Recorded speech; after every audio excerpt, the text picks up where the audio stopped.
This is Understanding My Community, and this is Allison Traditional Magnet Middle School, located in Wichita. The sociological inventory is that we have a Board of Education. They're in charge of the superintendent, the assistant superintendent. We have an executive director of secondary schools. They're in charge of our principal. Our principal is then in charge of the building. In our building, we have a principal, we have an assistant principal, and one counselor, and I'm the counselor there. And then our communication groups are set up by teams, by grade level. We have a 6th grade team, a 7th grade team, an 8th grade team, and an exploratory team. And they meet 3 times a week about teaming situations. The other 2 times a week, it's about professional development. But the leadership team is set up where the principal can talk to each team, or they can talk to the team leaders, and the team leaders disseminate information. The customs and traditions that we have at Allison, our mission statement is that Allison consistently produces successful learners through rigorous academics, highly structured behavior expectations, and strong partnerships among families, faculty, and community. And you can see right there in our mission statement how important families and community are to us at Allison. Without the support of those 2 things, we would not be a successful school. We do, part of our tradition is we have rigorous academics, we have high expectations for behavior, a strict enforced dress code, we have high parental involvement, we have a small environment with no more than 500 students, and then it is an application and lottery system to gain admission. Population characteristics. First, I'll talk about Wichita in general, is that we have almost 50,000 students in those homes in Wichita. There's 105 different languages that are spoken. There are 90 different learning centers, and that includes 24 magnet programs. And I'm at Allison Traditional Magnet, and so that's one of the magnet programs, one of 3 in the middle school. The other 2 are a technology magnet and a fine arts magnet. And then our graduation rate is 75.3%, and that has gone up since 2010. In the district, there's a diverse student population. We have 35% Hispanic, 31% Caucasian, 19% African American. We have multiracial of 7.5, Asian is 4.5, and then special ed students. There's 7,637 special ed students. We have 571 gifted. And then our free and reduced lunch rate, or students in homes of poverty, would be 76.5%. Allison's population is that we have 53% females, 46% male. Our diversity is that 42% of our students are white, and 58% are African American, Hispanic, or listed as other. And then there's an understanding in our district that we do not have any special ed students, and that's not correct. 11% of our students are students with a disability. Our population, our boundaries, in Wichita, or is Wichita as a whole. So anywhere in Wichita, we don't have like a littler boundary inside Wichita. Our boundary is Wichita city limits. 50% of our students come from traditional elementary schools.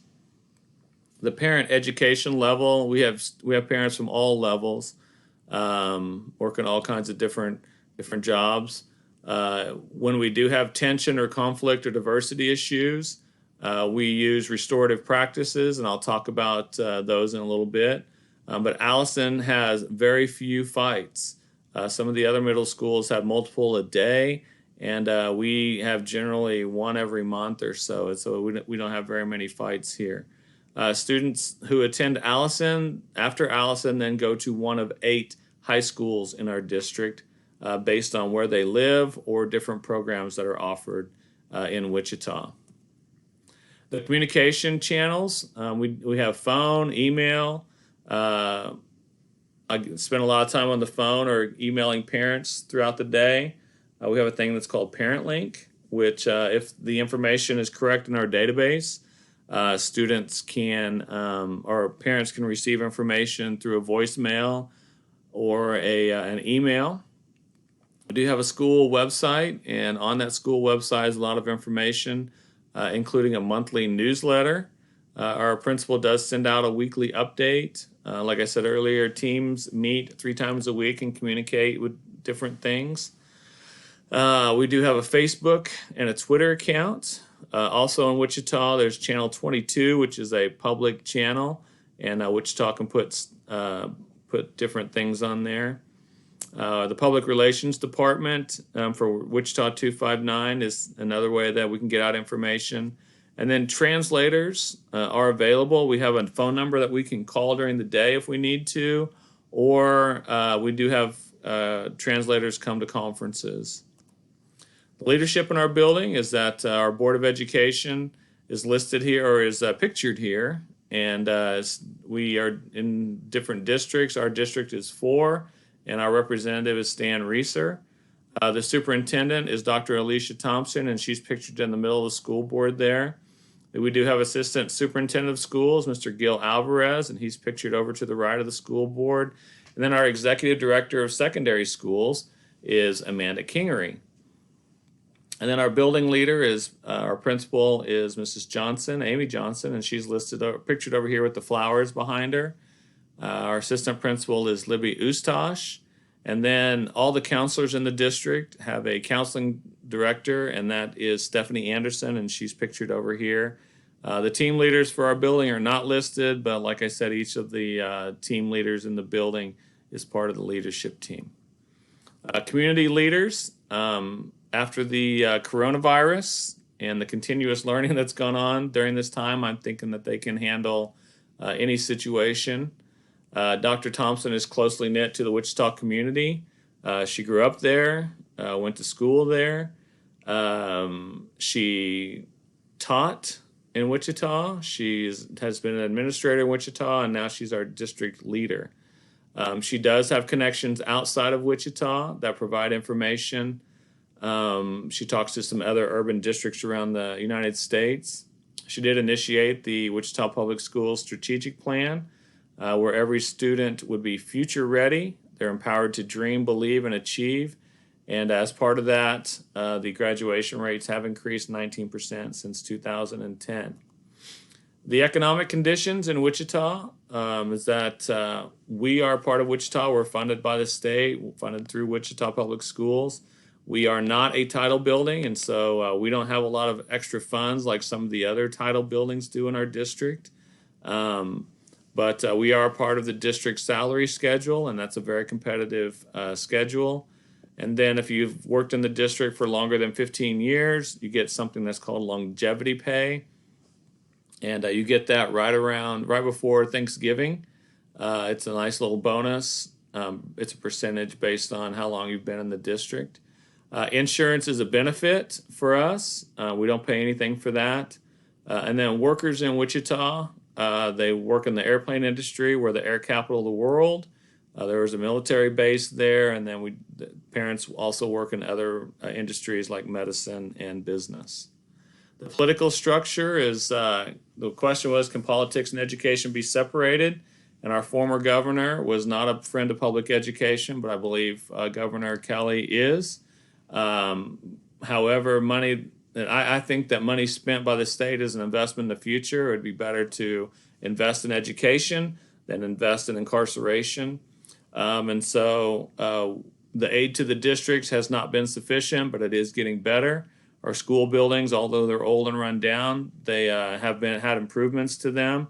And then we do need property tax assessment in order for the buildings to run. The social tensions that are created are lessened by our strict dress code. We do have very little gang involvement, if any, that comes into Allison. Once again, we do have high parental involvement, and so I think that takes care of a lot of that. We do have some clique issues, and that's mainly with 6th grade girls, and generally by the time they get into 8th grade, those have worked themselves out. But as part of that, we do have some discrimination, which is systemic. It's not overt, but we do have some discrimination there based on our system. The causes and solutions of any kind of social tensions, what we do is restorative circle. We sit down with the students involved. We talk about what happened, who was harmed or injured, and what do they need moving forward. And asking those three questions gives students an opportunity to voice their concern and their issues. And restorative practices does work quite well. The power structures, like I said earlier, we are function as a top-down model. Like everyone involved has a vested interest in the students doing well. There are no political parties alignment, but we do have a United Teachers of Wichita, which is our union as part of KNEA. Decision comes from the superintendent, or AMAC, which is the superintendent's office. Resources are usually provided if any decision is made and there's a change. And usually if a decision is made, it usually means that things are going to change on how things were done. Allison was started by parents in 1996. And so the parents have been part of the power system, but they are respectful of the current principal, and she does have the power. Multicultural issues. One concern is that teachers are not diverse. However, all students are expected to comply with the dress code, with our behavior expectations.